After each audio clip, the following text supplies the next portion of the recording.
He chased the killer down in his truck to the county nearby. Johnnie joins me right now with his girlfriend, Summer Goodell. Thank you both so much for being with us. Johnnie, you know, the church is behind us. I understand you were driving by in your truck on the street, just one street past. Tell me what happened. I pulled up to the intersection. I just left the VP station, pulled up to the intersection, as I normally do, going back to her house. And right whenever I had pulled up, I saw the shooter coming out about where the cars were parked, and the other gentleman coming from across the street. Both had weapons drawn, and in a matter of half a second, there was exchange of gunfire. It lasted just a few seconds, and the shooter got in his vehicle and took off, and the gentleman with the rifle came across the street, opened my door, and said he just shot up the church and we got to chase him. And I said, let's go. And so then we didn't even stop at this intersection. We just buzzed right on through, and it got pretty fast. We were doing about 95, going down 539 to keep up with him and let dispatch know where he was going, because I didn't know if anyone had a clue or not of which direction he had gone. I know that all the police were coming to the church to help, but you know, I wanted to pursue him to make sure he got caught. How long was this chase? It was about 10 or 12 minutes long. How did it end? It ended with him wrecking his vehicle into a bar ditch. And did you then walk up to the vehicle? No, sir. No, sir. I stayed on the pavement. The other gentleman got out immediately, drew his rifle on him, and he was telling him to get out, and the shooter never got out. But we barricaded behind my truck until police showed up, as I directed traffic to stop in case there was gunfire. But until police showed up, it was pretty much at a standstill. Did you see the killer get shot in that exchange of gunfire that happened right here behind us? No, sir. I didn't particularly see anybody get shot. They were just shooting at each other. I can't verify any hits. So, you saw two men shooting at each other. Yes, sir. The other hero tells you that this killer just shot up a church. He drives off. He tells you to chase him. You tell me, you say, let's go. Yeah. Did you have any second thoughts? What was running through your head right then? Nothing. Get him. Why? Because that's what you do. You chase the bad guy. Summer, your boyfriend, just helped, bring down a man who killed 26 people. What do you think of that? I think it's awesome. I didn't pick a better person to do that. Right place, the wrong time, technically, but he did an amazing job. Do you think he had it in him? Did you think he had it in him? Of course. I always believe in him. Does it worry you at all? I wasn't worried until later, all the news stories and everything else coming out, and I wasn't hearing from him for a while, so I did get worried. Johnnie, the other guy, anything you can tell us about him? He's very much a hero. He acted quicker than he could think as well. He did absolutely the right thing, which was try and take him down on the scene. From what I know, he was just taking a nap and heard the gunshots and reacted.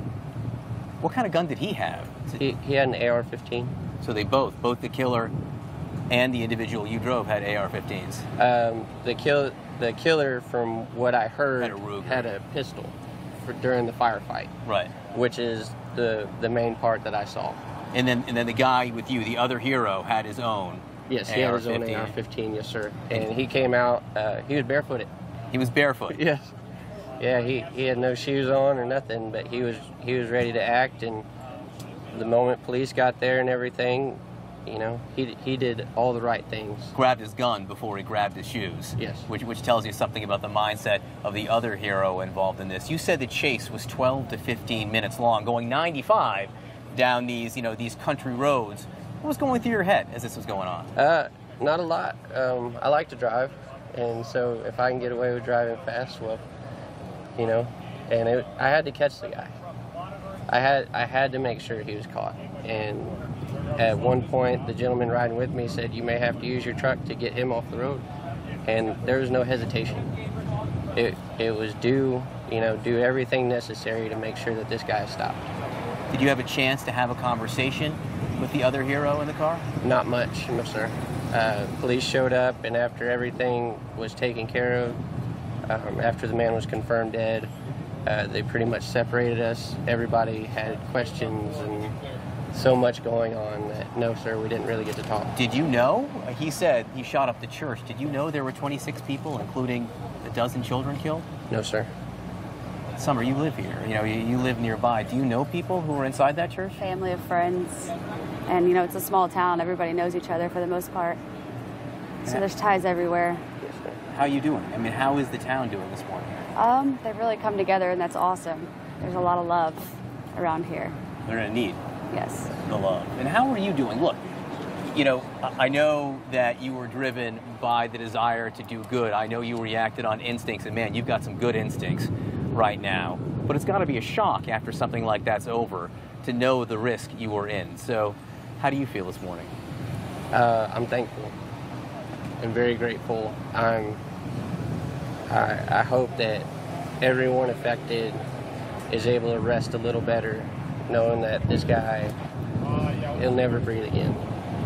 And it doesn't serve it justice completely, but he won't hurt anyone else ever. And I was thankful that once it was all said and done, that I got to hold her in my arms again, and that I got to go home with her. That's an amazing feeling, especially when you know that so many people who are inside that church, who know people inside that church, will never be able to hold their loved ones again. Yes, sir. But again, as you said, some measure of peace and finality that you helped provide. What do you think would have happened? How far would he have been able to get? Do you think he might have been able to kill more had you not been there? That is kind of an unanswerable question, because who knows? They said that his vehicle was completely filled with more firearms and everything, so he was he obviously had a lot going on, and it was put to a stop, and that's what matters. You guys gonna go to church this Sunday in town here? Probably. Absolutely. All right, Johnny, Summer, look, thank you both so much. Thank you for bringing us Johnny. Johnny, thank you for what you did. I think you're an example of quick thinking and bravery, something not everyone would do. Well, I just did what I thought was right. Thanks so much. Johnny, Summer, thank you very, very much. Poppy, you know, you hear Johnny explain it. He sees a shootout. His first thought is, let's go. You know, what Not can you a say hesitation, right? about something like that? You just do Without what's right. hesitation. You go get the bad guys. Let's go. An American hero. John, thank you. We'll get back to you in just a few minutes. That was